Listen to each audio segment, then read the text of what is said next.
Okay, so I just wanted to finish with termites because we can't focus. Pricing your inspection correctly, right? Your inspection is most likely going to take close to an hour of your time. Price it accordingly. What is your hourly rate that you want? What are you worth? There's formulas that we spoke about on other podcasts of how to come up with what your techs are worth and then add on top of them. But if you're a one-man show doing it, what is your time worth to do that? As you start to get people working for you, you need to figure out what they cost you by dollar per hour, then state unemployment insurance, federal, Social Security, healthcare, all of your benefit packages, and you compile all of that into an annual number, and then you divide by the amount of hours a normal tech works, which is 2,080 in a 40-hour work week, and then you come up with an hourly cost for that tech. You put everything into that. You put your truck cost as far as the monthly payments, the gas, the Easy Pass bill, tolls, parking, all of that goes into the spreadsheet, and at the bottom it's all calculated and then divided by the 2,080 mark. And then for us, for certain, for like a $20 an hour employee, we have it around 60 to I think $68, depending on if they have a truck or not, because in New York obviously we have unique walking routes via mass transit. So there you go, there's your base number. In order for you to break even on that tech, you need a minimum of $68 an hour, right? Which it's probably a little bit more than that. So what do you want to get? You want to get 10%, 20%, 30%? What tools are now associated with that? Whatever. So then you get your number from there. I've heard as little as $50 for a termite inspection and as high as $650 for people using infrared imaging, right? Which is a whole nother topic that I can't talk on because I've never done it. I've seen it done, but it's basically they take infrared imaging of your house. They determine it through the heat and the moisture through the imaging. I don't fully know how it goes, so I don't want to talk about it. But for a normal, I guess we'll call it a human inspection, I've heard as high as $175. So look at, that's a huge range, right? In New York City, 50 to 175. A one-man operator charging $50. All right, maybe that makes sense. That's what you want to get for. Everybody knows what they're worth. Or do they? $50 guy, I don't think he's worth too much. Well, I'll tell you right now, the guy that does it for $50 has a minimum of 7 employees. So, but he's also somebody that's saying if he finds termites, then when he does the treatment, the $50 comes off the treatment. I want to talk about. So somebody just asked, are there really termite sniffing dogs? And there are. And I think it was Suburban in Long Island that bought one 20 years, at least over 20 years ago. He sold 20 years ago, so probably close to 25 or 30 years ago, right? Yeah. So they have them. They, I don't know how they used to be. I used to hear about them a lot in the South or areas where there's more termite pressure. When we go and pick up dogs, we don't see any termite dogs anymore. We've only seen bedbug dogs. So I don't know if it's dying out, but it's certainly a good tool to find termites. And it works the same. And termite dogs have been out, obviously we just said 25, 30 years ago, much longer before bedbug dogs. So bedbug dogs really came into play like 07, 06, maybe. And they became very popular in 2009, 10, and 11. We were right at the forefront of that. I myself had told Josephine, Joey, I think it's a good idea. It's not a good idea, I told him. Francesca, Josephine, Edwina. I was wrong. I was wrong. Turned out to be a great idea. Everything is cyclical and everything reverts back, I guess. But does that go under you could teach an old dog new tricks? TJ Griffin. Have me sit back. Pest master in Kingston. Termite inspections without paperwork in the DMV area are free. Oh. So there you go. Somebody from the D.C. Big Red said that in that area, the D.C., Maryland, Virginia, that no paper, without paperwork. So what he's referring to is, in order to sell your home throughout the United States, you need paperwork from a pest management professional that's licensed to do a wood-destroying insect inspection, and in some states, it's called a WDO, wood-destroying organism, and you need to know about certain types of molds. Well, we went down to a WDO boot camp in 2005, I think, and I didn't know about mold, and it was WDO, wood destroying organisms, and they had certain types of white mold and black mold that you had to know about to get wood destroying organism license in Florida, because it wasn't just carpenter ants. Right, So right. up here in the Northeast, wood-destroying insect, you have termites, subterranean, eastern subterranean termites. You have powder post beetles. You have carpenter ants and carpenter bees. That's pretty much all we deal with as far as wood-destroying insects. And when you're doing an inspection for that paperwork that Tom's talking about, that the bank wants to know that the house that they're lending you money for does not have a wood destroying insect problem. And if it does, then there's got to be a plan of remediation prior to the sale of the house, right?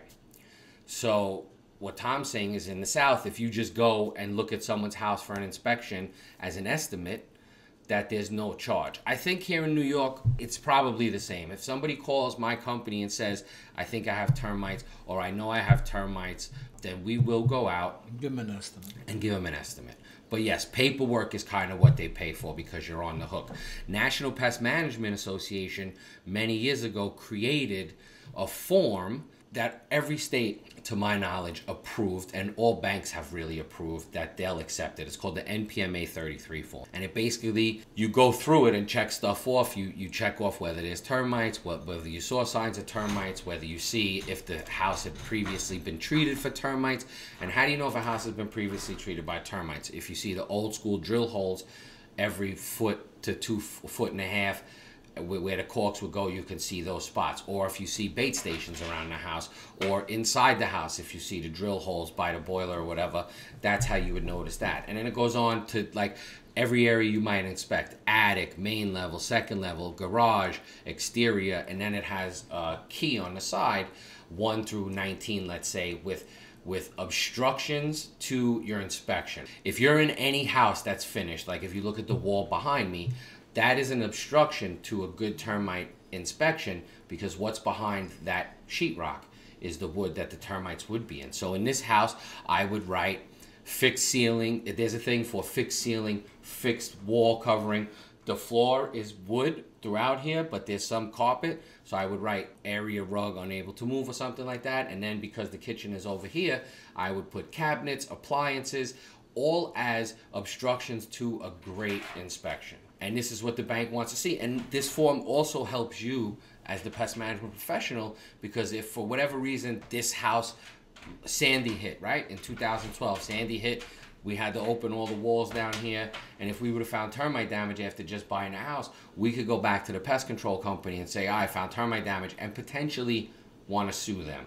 And then we would, as the pest management company, pull up this record and say, hey, where'd you find the damage? In that area that had a fixed wall. So we did moisture meter, moisture meter readings, and they were normal levels, and we couldn't break through the wall and look for termites.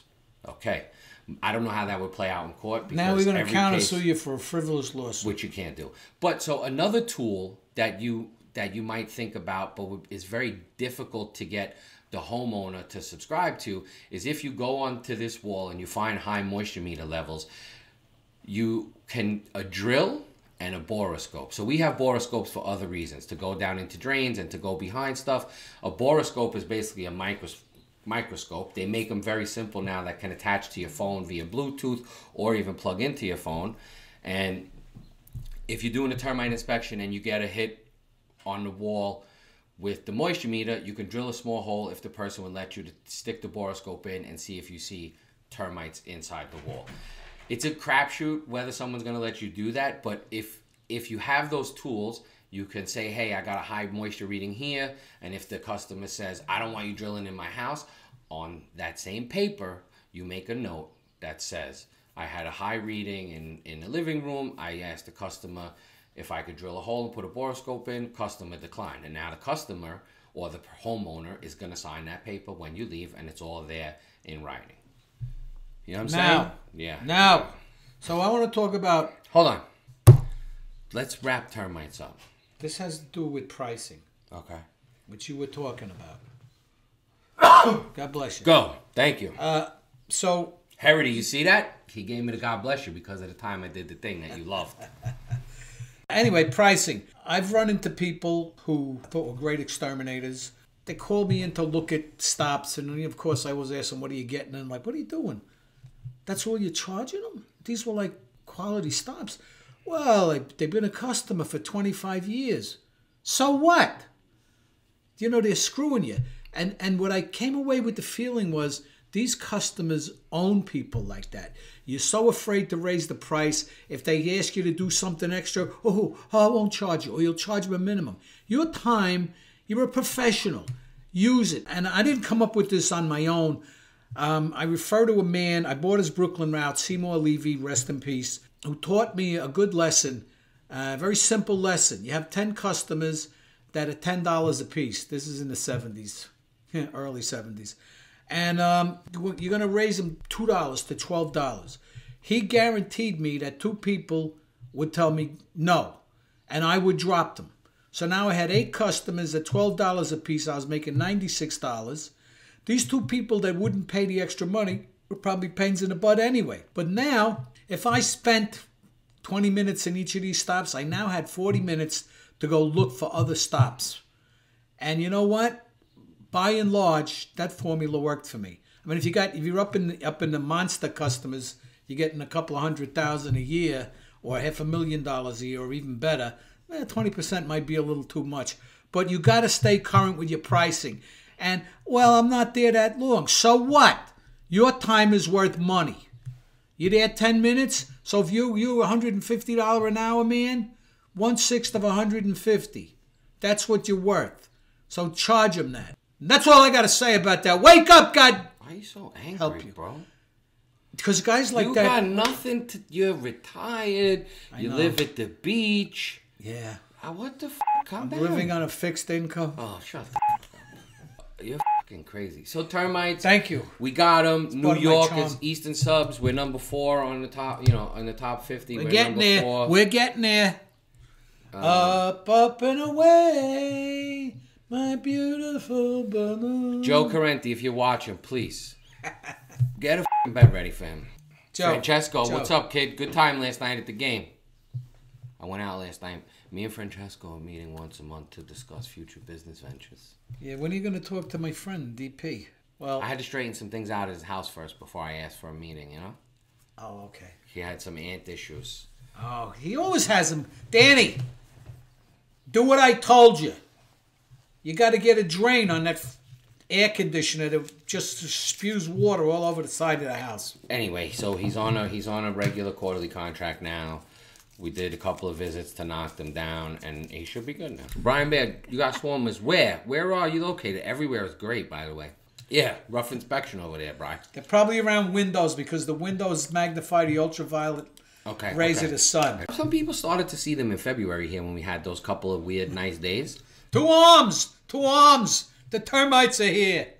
They'll be here in another week. It's so funny how life works because my termite business is like, we have 1 termite day where it's a full route of 10 houses once a quarter, which is now going to be once a year starting in... Are you changing the bait? Yeah, they all start to renew in April, May. I got a couple of guys on that route that installed 2 doors at the office for free termite work. You know what I mean? All joking aside, I learned something today. I'm sure you did too. Just remember, raise your price accordingly. Don't say they've been a customer for 25 years. They're not your friend. In the meantime, until we meet again, Mr. and Mr. American, all the ships at sea, God bless you. Maybe we'll do another episode soon on pricing. Maybe I'll put up on the website just a screenshot, all of the stuff that I calculate into what it costs for a technician. You know, for a minute there, I had a little moment of hope. I thought he was going to say he was going to release me to do whatever I wanted. I'm going to save that piece of information for the friends of ours